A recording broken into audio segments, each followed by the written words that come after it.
Visakha KGH లో నిలిచిపోయిన విద్యుత్ సరఫరా, చిమ్మ చీకట్లు, రోగులకు ఇక్కట్లు, ఆగిపోయిన వైద్య పరికరాలు, కానరాని సిబ్బంది, అధికారులు.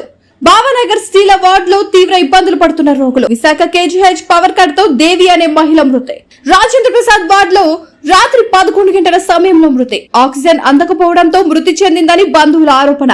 పవర్ కట్ తో దేవి తీవ్ర ఇబ్బంది పడిందన్న బంధువులు. 10 గంటల పాటు ఆసుపత్రిలో నిలిచిపోయిన విద్యుత్.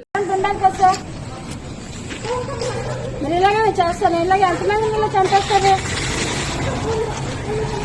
తను వచ్చింది ఒక ఊరు నుంచి ఒక ఊరు బదిలీ ఊరు కోసం అది వచ్చింది. ఎందుకంటే పక్కన నేను ఉన్నాను కదా అనేసి. తనకంటే ఎవరూ లేరు. ఇంకా తెలియదు సార్, నాకు తెలీదు. నేను మార్నింగే నేను ఇంటికి వెళ్ళాను. మధ్యలో ఏం జరిగింది కూడా నాకు తెలీదు. ఇంకా మా ఆయనగారు ఇక్కడ ఉన్నారు. మా ఆయనగారు ఇలా ఇంటికి రాబోతారు సార్. మధ్యలో ఏం జరిగింది కూడా నాకు తెలీదు.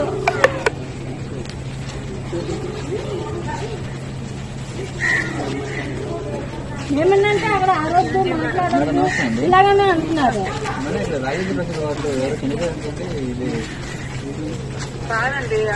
మా చెల్లు కరెంట్ లేదు సార్. పొద్దునుంచి కరెంట్ లేదు. కరెంట్. ఆక్సిజన్ తనకి ఆక్సిజన్ వచ్చిన కానీ ఆక్సిజన్ పెట్టి ఉంచారు సార్.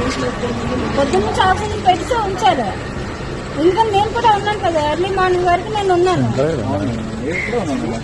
దాన్ని మధ్యాహ్నం కూడా అంటుంది, బావా కరెంట్ లేదు కదా, నాకు గాలి ఆడట్లేదు, ఇక్కడ ఉంది, నాకు ఊపిరి ఆడట్లేదు అని చెప్తుంది. నేను ఫోన్లో అన్నీ నేను వింటున్నాను కూడా.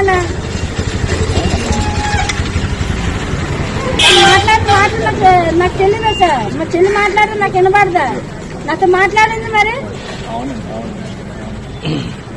నాతో కూడా మాట్లాడింది కదా. నేను అబద్ధం చెప్తాను. నేను VVD న్యూస్ టీవీని తక్షణమే సబ్స్క్రైబ్ చేసుకోండి. నోటిఫికేషన్ కోసం మరిన్ని అప్డేట్స్ కోసం ప్రతి ఒక్క కుటుంబానికి ఉచిత ప్రకటనలు వచ్చే విధంగా మీకోసం మీ ముందుకు VVD న్యూస్ టీవీని AP5 నందు 99వ ఛానల్ మరియు యూట్యూబ్ నందు వీక్షించెదరు.